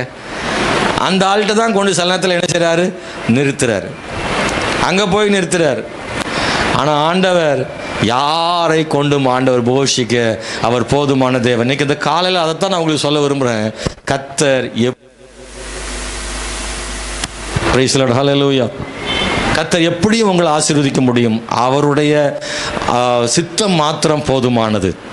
இன்னைக்கு இந்த கால வேளையில் தேவனுடைய பிள்ளைகளை, தேவனாகி ஆண்டவர் எலியாவை போஷித்த அந்த 2 சம்பவத்திலும் நீங்கள் கவனிச்சிங்கன்னா அங்கே ஒரு பெரிய அற்புதம் நடக்கிறது. அது ஏதோ சும்மா எதாச்சியாக நடந்தது கிடையாது. ஆண்டவர் எலியாவுக்கு ஒன்றை சொல்லி கொடுக்கும்படியாக, அல்லது எலியாவின் வாழ்க்கை மூலமாக நமக்கு சில விஷயங்களை சொல்லி கொடுக்கும்படியாக இந்த சம்பவங்களை ஆண்டவர் கொண்டு போகிறார். எப்போதோ நடந்த சம்பவம், ஆனால் இன்னைக்கு உங்களுக்கு எனக்கும் அதுக்குள்ள ஒரு சத்தியத்தை கர்த்தர் வச்சிருக்கிறார். மகளே, சகோதரனே, இன்னைக்கு இந்த கால வேளையில உங்கள் தேவைகள் பெரிதாக இருக்கலாம், ஆனால் உங்கள் தேவைகளை காட்டிலும் கர்த்தர் பெரியவர். என் தேவைகளை விட தேவன் மிகவும் பெரியவர். என் தேவைகளை சந்திப்பதற்கு எல்லா வல்லமையும் உடைய தேவனைத்தான் நான் உடையவனாக இருக்கிறேன். என் தேவைகள் எவ்வளவு பெரிதாக இருந்தாலும் சரி, அத்தனை தேவைகளை சந்திப்பதற்கு என் ஆண்டவராலே முடியும்னு நீங்க விசுவாசிங்க. தேவைகள் என் பார்வையில் தான் பெரியது, என் தேவை கர்த்தர் பார்வையில் பெரியது அல்ல. எனக்கு இருக்கிற தேவை எனக்கு தான் பெருசு, ஆண்டவருக்கு பெருசே கிடையாது. அவர் அந்த தேவைகளை சந்திக்க போதுமானவர். நம்முடைய வாழ்வில் தேவையான ஒன்று, ஆபிரகாமை போல என் தேவனாகிய ஆண்டவர் பலி செலுத்தப்பட்ட அந்த ஈசாக்கின் சரீரம் திரும்பவும் உயிர் பெறும் என்று அவன் விசுவாசித்து தானே யெகோவா ஈரே என்ற பெயர் வைக்கிறான். யெகோவா ஈரே என்றால் என்ன தெரியுமா? செத்துப்போன சரீரத்திலிருந்து ஈசாக்கு வருவான் தானே. அல்லது ஈசாக்குக்கு பதிலாக ஆட்டுக்குட்டி கிடைக்கும். அவன் ஆட்டுக்குட்டியெல்லாம் எதிர்பார்க்கல, அவன் நம்பிக்கையெல்லாம் என்னுடைய பிள்ளை மரிப்பதில்லை, அது மறுபடியும் உயிரோடு எழும் நினைச்சான். ஆண்டவர் பார்த்தாரு, நீ உன் விசுவாசத்தின்படி அவனை நீ வெட்டவே வேண்டாம்பா, அதுக்கு பதிலாகவே வேற ஒரு ஆட்டை தந்துடுறேன்னு கர்த்தர் மாற்றி ஏற்பாடு செய்கிறார் இல்லையா? தேவன் உன்னை ஆசீர்வதிக்கும் பாதைகளை அவர் தீர்மானிக்கிறார். அந்த பாதை நீ நினைக்கிறதை விட சிறப்பானதாக இருக்கும். ஹல்லேலூயா. ஆபிரகாம் எதிர்பார்த்ததை விட தேவன் அவனுக்கு கூடுதலை தான் கொடுத்தாரு. நீ கவனிக்கணும் இல்ல, அவன் நினைச்ச மாதிரிலாம் கூட செய்யல. அவன் நினைச்சான், நான் வெட்டிடுவேன், அவன் செத்துருவான், ஆண்டவர் மறுபடியும் அவன் உயிர்ப்பிச்சு தருவார்னு எபிரேயர்ல அதை தான் வாசிக்கிறோம். ஆனா ஆண்டவர் சொல்றாரு, நீ அது கூட உன் மனசுக்கு வலி ஏற்படுத்துவப்பா, நீ வெட்டையே வேண்டாம், நீ ஒரு ஆட்டை உனக்கு தருகிறேன்னு கர்த்தர் கொடுத்தார் பாருங்களேன். நான் அதை படிக்கும்போது ஆச்சரியமா இருக்குல்ல. அவன் விரும்புறதை விட கூடுதலா செய்கிற, நம்ம நினைக்கிறத விட கூடுதலா கர்த்தர் நமக்கு செய்கிறவர் தான் நம்முடைய தேவனா இருக்கிறாரு. நம்முடைய தேவன் யெகோவா ஈரே. ஹல்லேலூயா. ரெண்டாவது நான் சொல்ல விரும்புகிறேன், யெகோவா ராஃபா. யாத்திராகமம் புஸ்தகத்தில் 15ஆம் அதிகாரத்தில் வாசிப்போமா? 15:26 வாசிங்க. 15:26.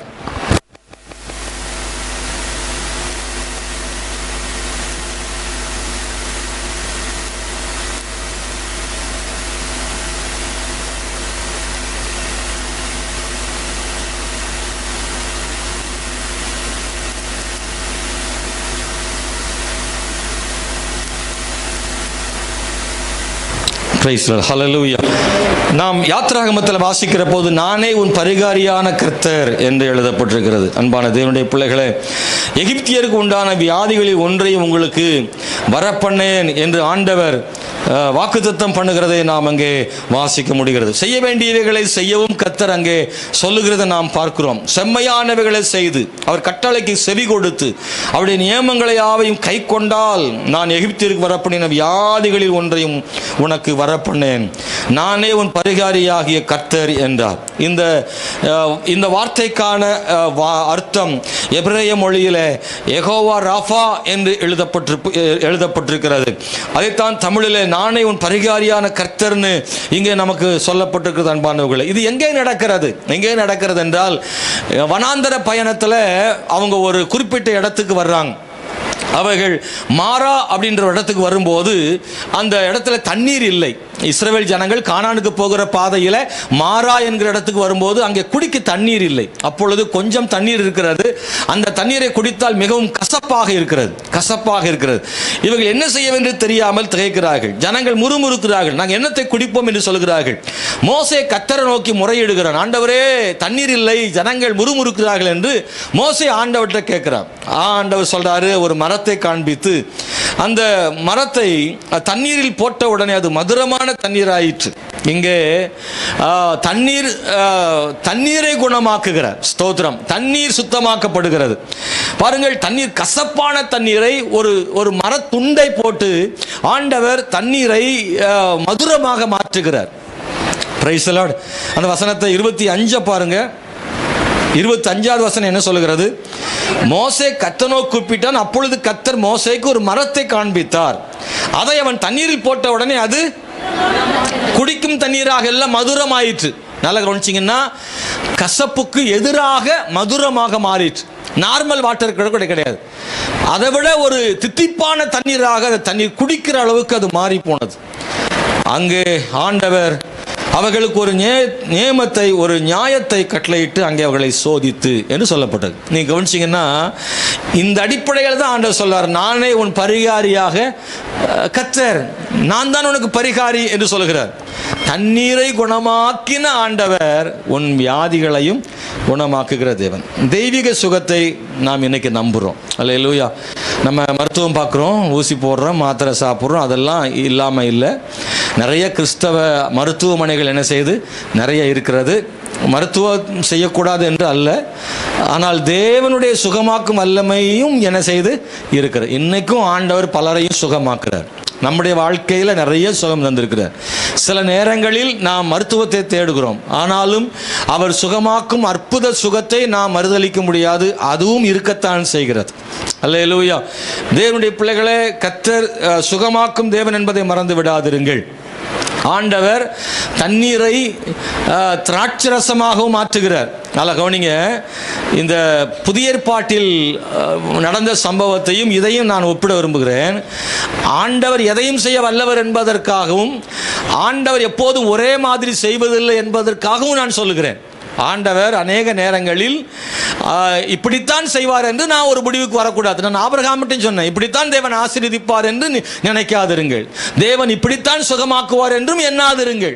தேவன் அநேக நேரங்களில் எதுவுமே செய்யாமலும் சுகமாக்கி இருக்கிறார். பாருங்கள், யோவான் 2ஆம் அதிகாரத்தில் வாசிக்கும் பொழுது ஆண்டவர் சொல்றாரு, நீங்கள் தண்ணீரை கொண்டு வந்து ஊற்றுங்கள், அந்த தண்ணீரை அப்படியே கொண்டு போய் பந்தி விசாரிப்புக்காரிடத்தில் கொடுங்கள். இதுல இயேசு என்ன செய்தார்? ஒன்றும் செய்யவில்லை. அப்படிதானா? இயேசு அதை தொடவும் இல்லை, அதற்குள்ளே பவுடரும் கலக்கவில்லை, அதற்குள்ளே ஒரு மரத்துண்டும் போடவில்லை. அந்த தண்ணீரில் ஆண்டவர் எதுவுமே செய்யவில்லை. தண்ணீரை கற்சாடிகளில் ஊற்ற சொன்னார். அந்த கற்சாடியில் ஊற்றப்பட்ட தண்ணீரை பந்தியில் கொடுக்க சொன்னார். அவர்கள் குடித்த போது தண்ணீர் அந்த திராட்சரசமாக மாறி முந்தின ரசத்தை காட்டிலும் பிந்தின ரசம் அதிக சுவையுள்ளதாக இருந்தது, அதிக மனமுள்ளதாக இருந்தது.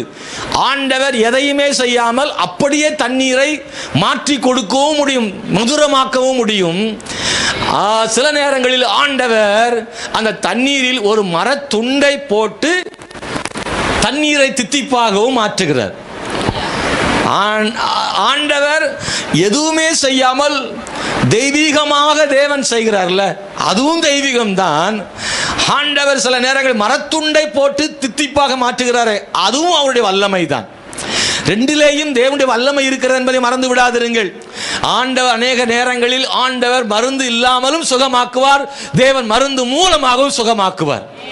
அதான் மரத்துண்டுன்னு சொல்றேன். மாறாவின் தண்ணீரை மரத்துண்டால் மாற்றாமல் ஆண்டவராலே மாற்றி இருக்க கூடுமாம் கூடாதா? நீங்க ஆண்டவர் விசுவாசிக்கிறீங்களா? ஆமென், ஸ்தோத்திரம். கர்த்தர் அங்கே ஏன் அது செய்திருக்க கூடாது? தேவனாகிய ஆண்டவர் மாறாவின் தண்ணீர் கசப்பா இருக்கிறது மக்கள் கூக்குரட்ட போது ஆண்டவர் உடனடியாக அந்த தண்ணீரை இப்பொழுது குடிக்க சொல்லுங்கள் என்று ஆண்டவர் சொல்லியிருந்தால், அந்த ஜனங்கள் குடித்திருந்தால் அவர் தித்திப்பாக மாற்ற தேவனுக்கு வல்லமை உண்டுதானே.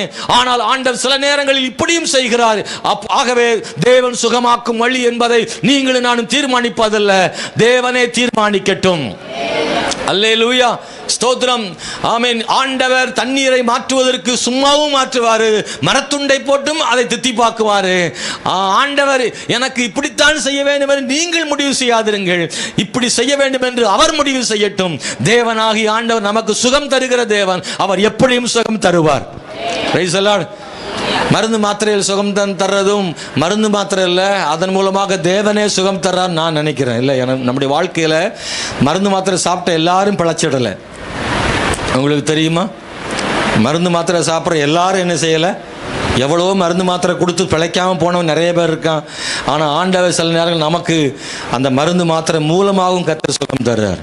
இல்லை, எசேக்கியா வியாதிப்பட்ட பொழுது அத்திப்பழ அடை என்ன செய்தாங்களாம், அதில் போட்டு அவனுக்கு மருந்து போடப்பட்டிருக்குது. கர்த்தர் சொல்கிறார், அதில் நல்லா கவனிச்சிங்கன்னா, ஆண்டவர் அந்த அந்த பிளவை நோயை குணமாக்குவதற்கு தேவன் வார்த்தையால் குணமாக்கி இருக்க முடியும். ஆனால் அவனுக்கு ஆண்டவர் அந்த ஒரு அடை, ஸ்தோத்திரம், அத்திப்பழ அடை அதில் போட சொல்லி அதன் மூலமாக அவனுக்கு ஒரு சுகத்தை ஆண்டவர் கொடுத்தார். தெய்வீக சுகம் என்பது வார்த்தையினால் மட்டுமல்ல, ஆண்டவர் சில உபகரணங்கள் மூலமாகவும் தெய்வீக சுகத்தை ஆண்டவர் தருகிறார். அல்லேலூயா. இன்னைக்கும் சிலர் நினைக்கிறாங்க மருந்து மாத்திரை எடுக்க ரொம்ப பாவம் என்று நினைக்கிறார்கள். அது பாவம் அல்ல, அது பாவம் அல்ல, விசுவாச குறைவு அல்ல. அன்பான தேவனுடைய பிள்ளைகளை, நீங்கள் முழுமையாக அதை நம்பி கர்த்தரை விட்டுவிடக்கூடாது. கர்த்தரை நம்பிக்கொண்டு அதை செய்வது தவறு ஒன்றுமில்லை.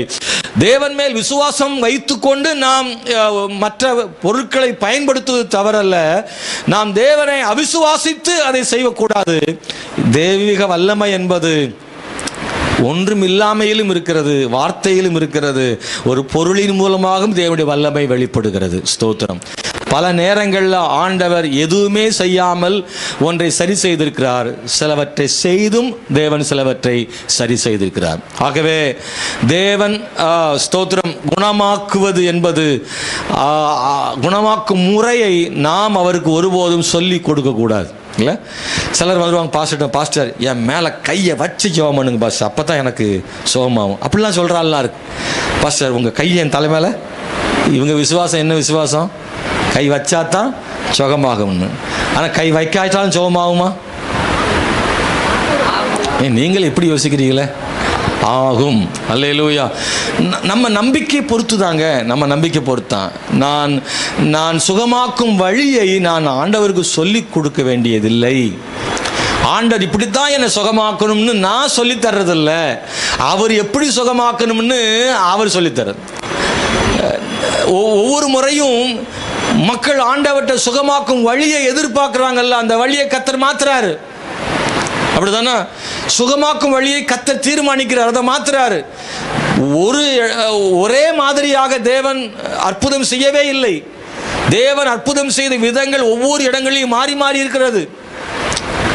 குஷ்டரோகிகள் வந்து ஆண்டவர்கிட்ட கேட்ட போது ஆண்டவர் சொன்னார், நீங்க போய் உங்களை ஆசாரிகளுக்கு காண்பீங்கன்றார். ஒண்ணுமே செய்யல, வந்தவன் அப்படியே திருப்பிட்டார். போ. 10 குஷ்டரோகிகளும் வந்தார்கள். இயேசுவினிடத்தில் அவர் தொடவும் இல்லை, எதுவும் செய்யவில்லை. அவர்களை அப்படியே அனுப்பிவிட்டார். நீங்கள் ஆசாரிட்ட காண்பீங்க. அவங்க போய் ஆசாரிட்ட காமிச்ச உடனே சுகமானார்கள். அதில் ஒருவன் திரும்பி வந்து ஆண்டவர் நன்றி செலுத்தினான். எதுவுமே செய்யாமல் வார்த்தையிலால் குணமாக்கினார்.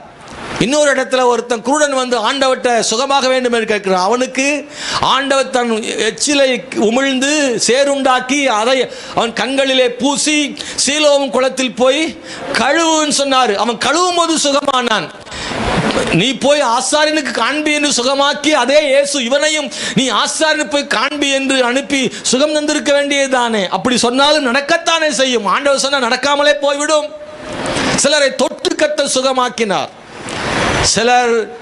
சிலர் அவரை தொட்டு சுகமானார்கள். அவரை தொட்ட போது வல்லமை புறப்பட்டது. ஆண்டவர் எப்படியும் செய்ய முடியும். ஆனால் அவருக்கு எப்படி சுகம் தர வேண்டும் என்று அவர்தான் முடிவு செய்கிறார்.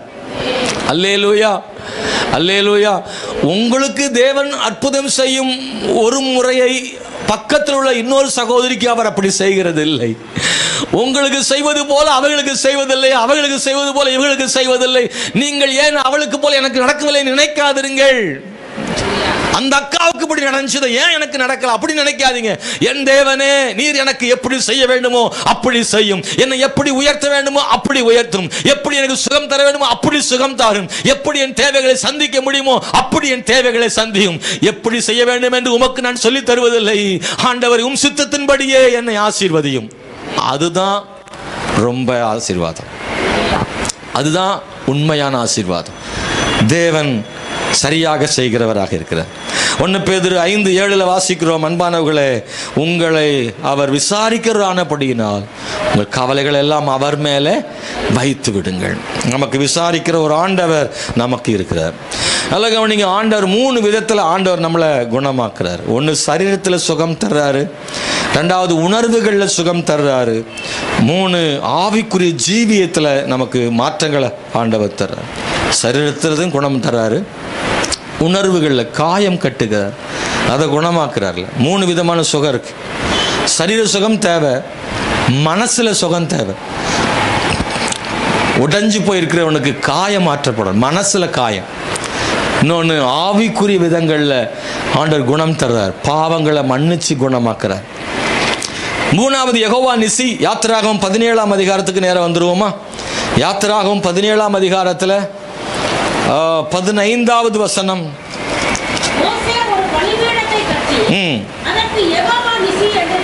யெகோவா நிசி என்று பெயரிட்டார். நான் வாசிக்கிறோம், அமலேக்கியரோட யுத்தம். நான் வேகமாக சொல்லணும், நமக்கு நேரம் இல்லை. பாருங்க, ஒரு பெரிய யுத்தம் நடக்கு, அதில் ஒரு பெரிய வெற்றி கிடைக்குது. யோசுவா ஜனங்களோடு யுத்தம் செய்கிறார். அமலேக்கியரோட ஊரும் ஆரோனும் மோசையின் கரங்களை தாங்கி பிடிக்கிறார்கள். ஒரு பெரிய ஜெயம் கிடைக்கிறது. மோசையின் கரங்கள் உயர்ந்திருக்கும் போது அங்கே பெரிய ஜெயம். மோசையின் கை தாழ்த்தப்படும் போது இஸ்ரவேலுக்கு தோல்வி ஏற்படுகிறது. எனவே மோசையின் கரம், அந்த கோலை பிடித்திருக்கிற மோசையின் கரம் தாழ்ந்து போகாது இருக்க ஊரும் ஆரோனும் 2 கைகளை ஓங்கி பிடித்து கொண்டார்கள். இஸ்ரவேல், நீங்கள் கவனிங்கள் நான் சொல்றத, இஸ்ரவேல் ஜனங்கள் வெற்றி பெறுவதற்கான காரணம் மோசேயின் உயர்த்தப்பட்ட கரமா?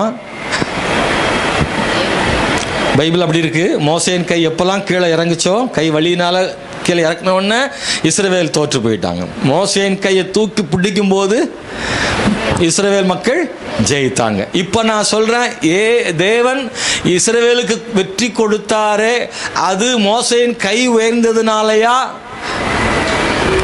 இல்ல, தேவன் வெற்றி தருகிறார், கர்த்தர் தான் வெற்றி கொடுக்கிறாரு. ஆனா மோசேயின் கை உயர்ந்திருக்க வேண்டியது இருக்கு.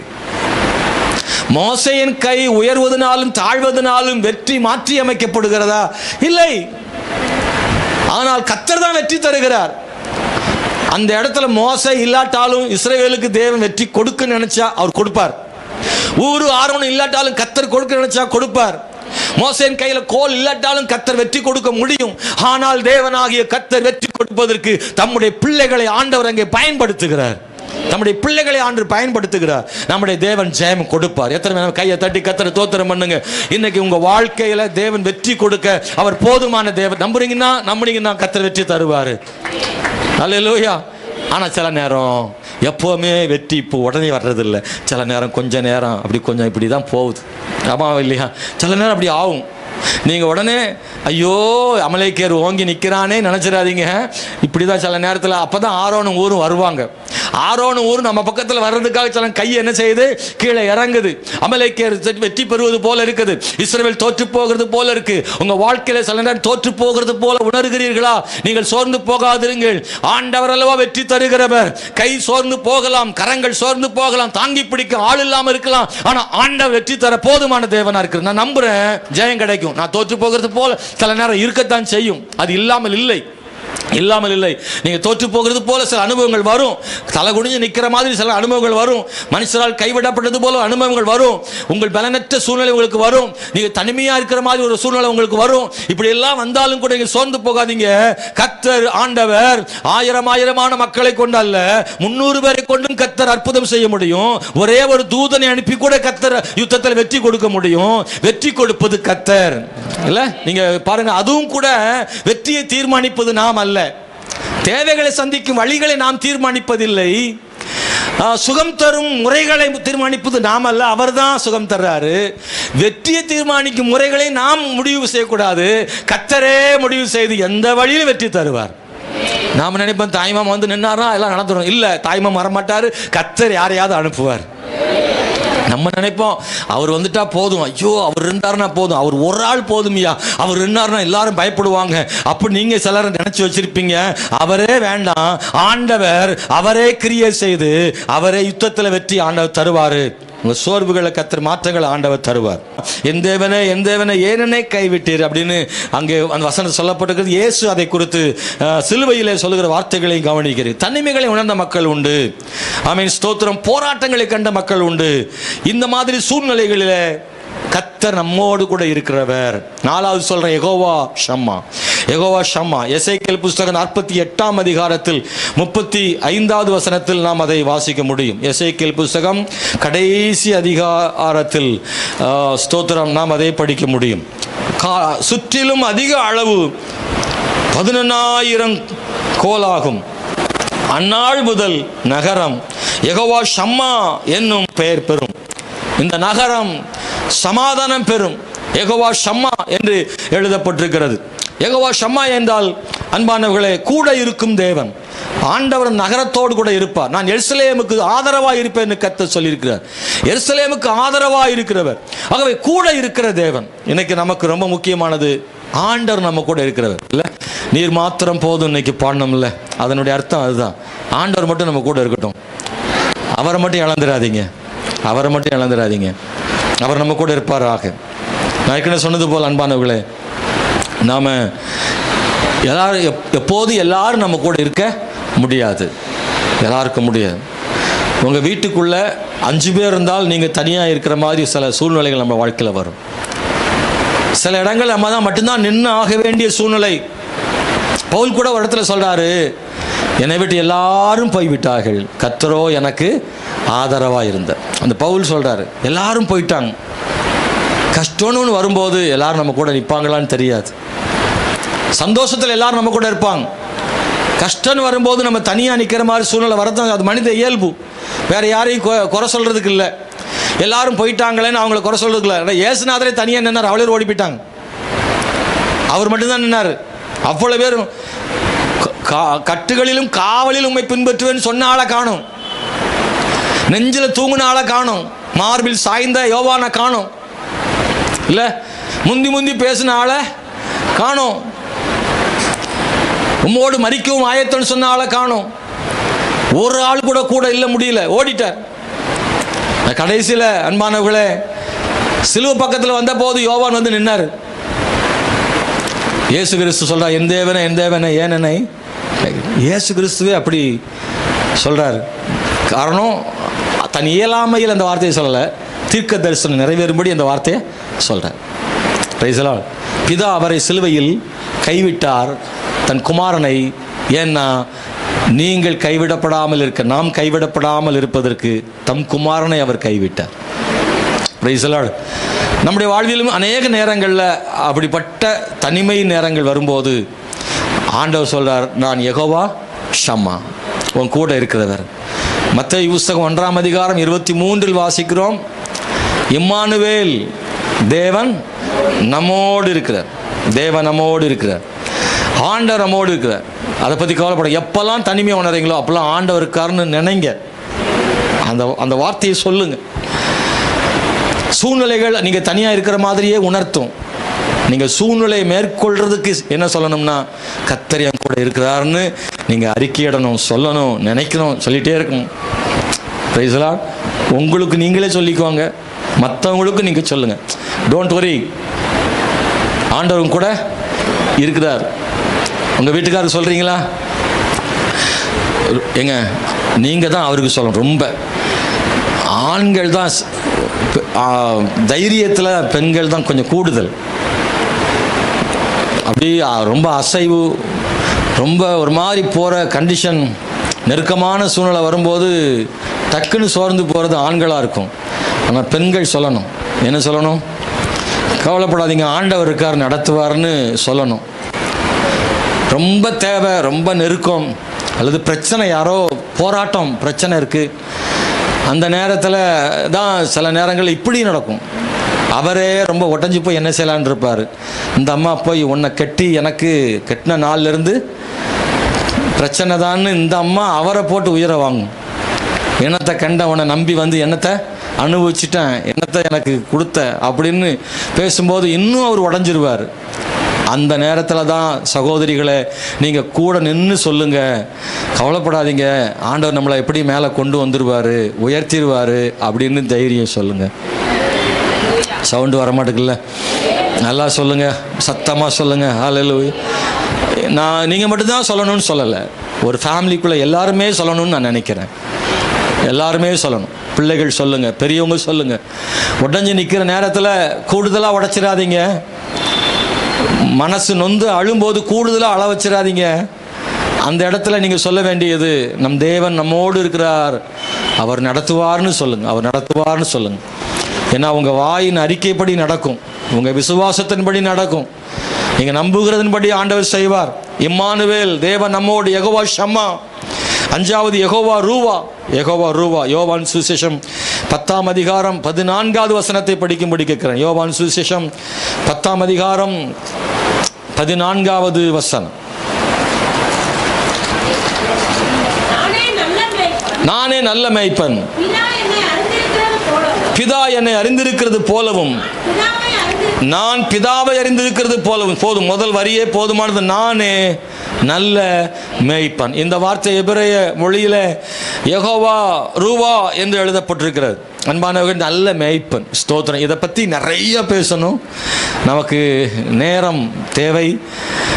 சங்கீதம் 23:1 போதும். யெகோவா ரூவா என்பதற்கான அர்த்தத்தை அந்த 6 வசனங்களில் நாம் படிக்க முடியும். கர்த்தர் என் மேய்ப்பராக இருக்கிறார், நான் தாழ்ச்சி அடையேன். இந்த யோவான் சுவிசேஷம் 10ஆம் அதிகாரத்தில் ஒரு மேய்ப்பனுடைய தகுதிகளை பற்றி ரொம்ப அழகாக ஆண்டவர் சொல்றார். உண்மையான ஒரு மேய்ப்பன் யாராக இருப்பான்? அவன் தன் ஆடுகளுக்காக தன் ஜீவனையை கொடுக்கிறவனாக இருப்பான்னு சொல்றார். கூலிக்காரன் ஓடி போகிறான்னு சொல்றார். அந்த வசனங்களை நீ படிக்கும்போது ஆடுகளை விட்டு ஓடி போய் விடுகிறான். ஆனால் உண்மையான மேய்ப்பனோ தன் ஆடுகளுக்காக தன் ஜீவனை கொடுக்கிறான். என்னவாயினாலும் சரி, ஆடுதானே என்று விட்டு விட மாட்டான். அவைகளை காக்கும்படி போராடுவான். கரடியோடும் சிங்கத்தோடும் போராடிய தாவீதை போல அவன் நிச்சயமாக போராடி தன் நாட்டை மீட்டெடுப்பான். அதற்காக எந்த தியாகத்தையும் கொடுக்க முயற்சிப்பான். அன்பானவர்களே, ஆண்டவரும் கூட ஒரு நல்ல மேய்ப்பனாக இருக்கிறார். நீங்களும் நான் நல்ல ஆடுகளாக இருக்கிறோம். ஆண்டவர் நமக்கு நல்ல மேய்ப்பனாக இருப்பதற்காக தேவனுக்கு ஸ்தோத்திரம் உண்டாவதாக.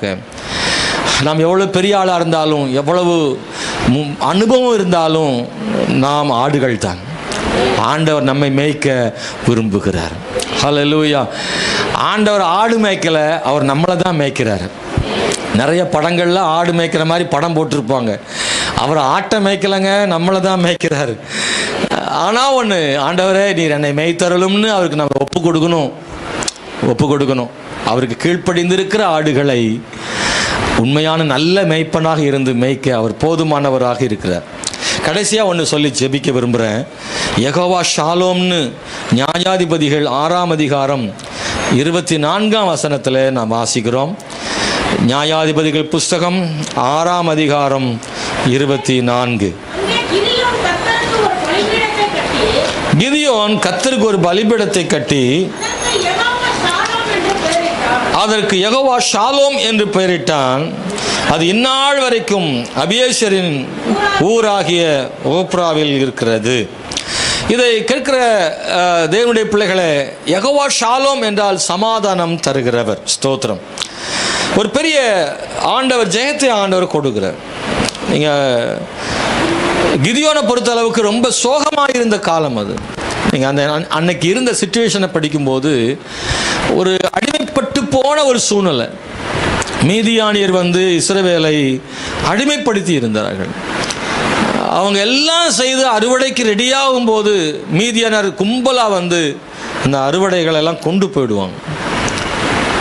மாசக்கணக்காக உட்கார்ந்து விவசாயம் பண்ணி கஷ்டப்பட்டு பயிர் விளைஞ்சு வரும்போது அது இல்லாமல் போய்விடும்.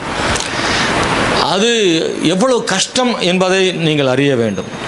இந்த சூழ்நிலையில தான் கிதியோன் தேவ சமூகத்தில் அழைக்கப்பட்டு ஆண்டவர் சொல்றாரு, உனக்கு இருக்கிற பலத்தோட நீ போன்னு சொல்லி அவனோட பேசுறார்.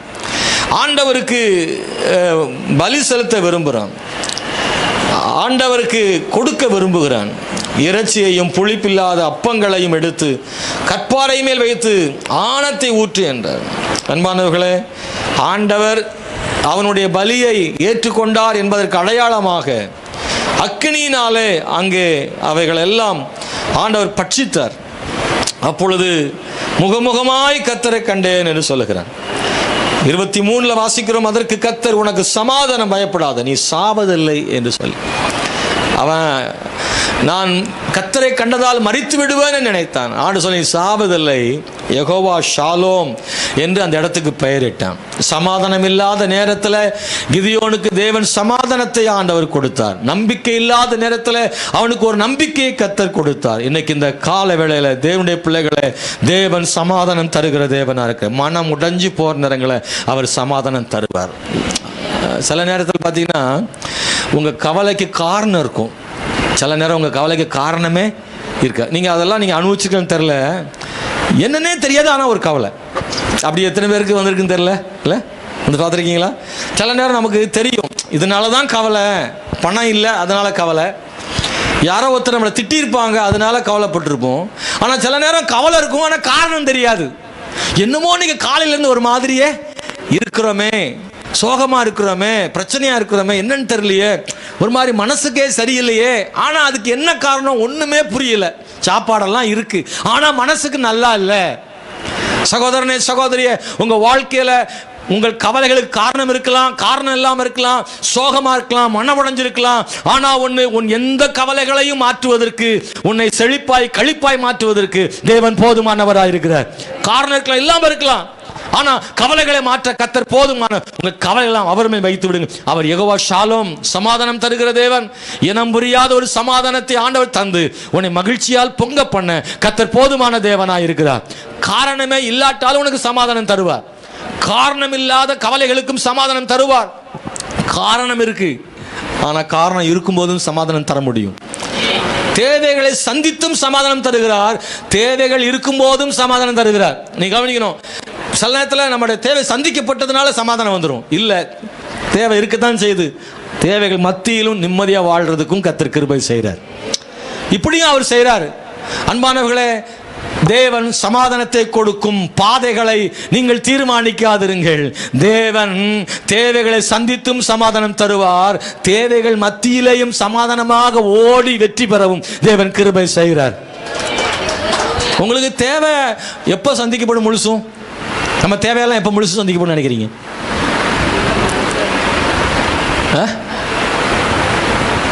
உங்க தேவையெல்லாம் எப்போ சந்திக்கப்படும் நினைக்கிறீங்க? அடுத்த வருஷம்? ஏங்க, உயிரோடு வாழ்கிற வரைக்கும் தேவை இருக்குங்க. எனக்கு தேவையில்லைன்னு எப்போ சொல்வீங்க? எல்லா தேவையும் பூர்ணமா நிறைஞ்சிருச்சு, எனக்கு எந்த தேவையும் இப்ப இல்லை, கர்த்தர் எல்லாம் சந்தித்தார் எப்ப சொல்வீங்க? ஏன்னா நீங்க உங்க தேவை சந்திக்கவே படாது. ஏன்னா சைக்கிளை கேட்டால் சைக்கிளை கொடுத்தவொடனே ஸ்கூட்டரை கேட்பீங்க, ஸ்கூட்டரை கொடுத்தவொடனே காரை கேட்பீங்க, காரை கேட்டவுடனே ஃப்ளைட்டு கேட்பீங்க. என்னைக்கு தான் போதும்னு சொல்லுவீங்க? போதும்னே வராது.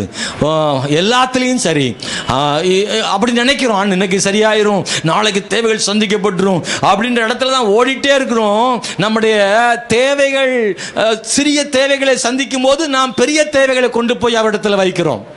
நல்லா கவனிச்சுக்கோங்க, தேவைகளை தேவன் சந்திக்க தான் செய்கிறார். ஒன்றுமில்லாத நிலைமையில கர்த்தர் நமக்கு ஒன்றை தந்தார். தேவன் எனக்கு தரவே இல்லை என்று யாராவது சொல்லிவிட முடியுமா? தேவன் கொடுத்தார். நாம் தேவைகளை அதிகரித்துக் கொண்டோம். நாம் இன்னும் தேவைக்காக வாழ்கிறோம். ஆண்டவர்கிட்ட தேவைகளை நிறைய கொண்டு போறதுனால நம்முடைய தேவை பெரிதாக இருக்கிறது. நம்முடைய எண்ணங்கள் பெரிதாகும் போது தேவைகளும் பெரிதாகிறது. ஆனாலும் கூட தேவனுடைய பிள்ளைகளை, உன் எல்லா தேவைகளையும் சந்திக்கவும் தேவன் போதுமானவர். நீ தேவைகளோடே இருக்கும் போதும் சமாதானமாய் வாழவும் தேவன் செய்கிறார். உலகத்தான் தேவைகள் மத்தியில் சோர்ந்து போய் விடுகிறார். தேவைகள் மத்தியில் நீங்கள் யெகோவா ஷாலோம் வைத்துக் கொள்ளுங்கள். அவர் தேவைகளை சந்தித்தும் சமாதானம் தருவார், தேவைகள் நடுவிலையும் சமாதானம் தந்து கர்த்தர் நடத்துவார். கண்களை மூடி நீங்கள் எல்லாம் ஜெபம் அன்போடு கேட்கிறேன். ஹல்லேலூயா. உங்கள் சூழ்நிலைக்கு ஏற்ற தேவனுடைய நாமத்தை நீங்கள் பயன்படுத்துங்க. உங்கள் சூழ்நிலைக்கு ஏற்ற தேவனுடைய நாமத்தை அறிக்கையிடுங்க. உங்கள் சூழ்நிலைக்கு ஏற்ற தேவனுடைய நாமத்தை விசுவாசியுங்கள். ஹல்லேலூயா, ஹல்லேலூயா, ஆமென், பிரைஸ் தி லார்ட். தேவைகள் மத்தியில் இருக்கும்போது யெகோவா ஈரே என்று சொல்லி ஜெபியுங்கள். ஆமென், ஸ்தோத்திரம். பலவீனமாய் இருக்கும்போது, சுகவீனமாய் இருக்கும்போது யெகோவா ராஃபா என்ற தேவனை, யெகோவா ராஃபா என்ற நாமத்தை பயன்படுத்தி ஜெபியுங்கள். தோல்வி நேரங்களில், பிரச்சனை நேரங்களில் யெகோவா நிசி என்ற நாமத்தை சொல்லி ஜெபியுங்கள். ஆமென். தனிமையாய் உணர்கிற நேரங்களில், எல்லாரும் கைவிட்டார்கள் நினைக்கிற நேரத்தில் யெகோவா ஷம்மா என்ற நாமத்தை சொல்லி ஜெபியுங்கள். ஆமென், ஸ்தோத்திரம். ஹல்லேலூயா. கைவிடப்பட்ட நேரங்களில், ஆமென், ஸ்தோத்திரம். ஆமென், ஹல்லேலூயா. அன்பான சூழல், பிரச்சனைகள் மத்தியில், போராட்டங்கள் மத்தியில் நல்ல மேய்ப்பராக வழி நடத்துகிறவர். பாதை தெரியாத நேரங்களில் நல்ல மேய்ப்பர் அப்படின்ற நேரத்தில் நாமத்தை பயன்படுத்துங்க, யெகோவா ராஃபா என்று. அன்பானவர்களே, கவலையின் நேரங்களில், கண்ணீரின் நேரங்களில் யெகோவா ஷாலோம் என்று சொல்லுங்கள். யெகோவா ஷாலோம். ஹல்லேலூயா.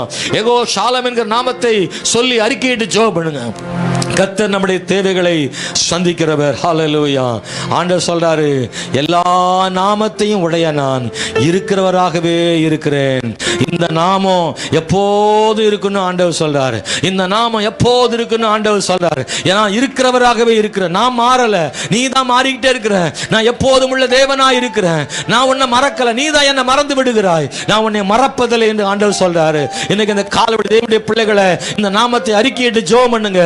கர்த்தர் விடுதலை தருவார். பரலோக தேவனே, இந்த கால வேளையில் நம்முடைய சமூகத்தில் வருகிற ஐயா, உங்க நாமத்துக்குள்ள வல்லமை இருக்கு ஐயா. உங்க நாம மாறாத நாம ஆண்டவரே. உங்க நாமத்தை அறிக்கையிடுகிறோம் ஆண்டவரே. கர்த்தாவே, தேவைகள் மத்தியில் இருக்கும் பொழுது உங்க நாமத்தை சொல்லுகிறோம். பிரச்சனை மத்தியில் நாமத்தை சொல்லுகிறோம் ஆண்டவரே. உங்க நாமத்தினால், அதிகாரத்தினால எங்களுக்கு கிருபை பாராட்டும்படி ஜெபிக்கிறோம் ஆண்டவரே. இந்த செய்தியை கேட்டுக்கொண்டிருக்கிற ஒவ்வொரு சகோதர சகோதரிகள் மேல உங்க வல்லமை ஊற்றப்படட்டும். இந்த தேவனே, அவருடைய கண்ணீரை ஆண்டவர் துடைப்பீராக. அவருடைய வேதனைகளை கர்த்தர் மாற்றுவீராக. எத்தனையோ தேவ மனிதர்களுக்கு தேவன் அற்புதம் செய்திருக்கிறார் ஆண்டவரே. ஹல்லேலூயா. மாறாவின் தண்ணீரை மதுரமாக மாற்றினீர், கசப்பான தண்ணீரை மதுரமாக்கினீர். உம்முடைய பிள்ளைகள் வாழ்வில் உள்ள கசப்பான அனுபவங்கள் மதுரமாய் மாறட்டும், கண்ணீர் கழிப்பாய் மாறட்டும். கர்த்தர் இன்னைக்கு இந்த